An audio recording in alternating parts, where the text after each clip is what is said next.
Today we have a lot of animals. Let's watching some animal toys. Let's learn their names one by one.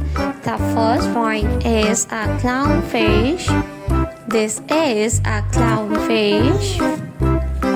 The next one is a shark. This is a shark. A shark. The next one is a king crab. This is a king crab.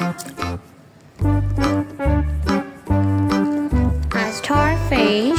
This is a starfish.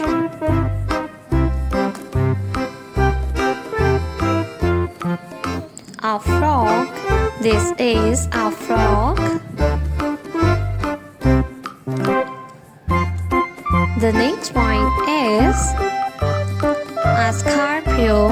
This is a scorpio. The next one is a shark.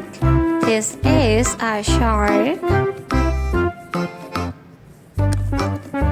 The next one is a pufferfish. This is a pufferfish.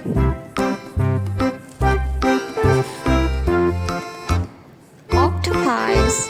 This is octopus.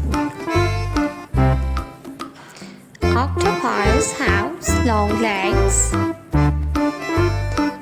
The next one is a scabby shark. This is a scabby shark. The next one is a sea lion. This is a sea lion. Pufferfish. This is a pufferfish. Orange fish.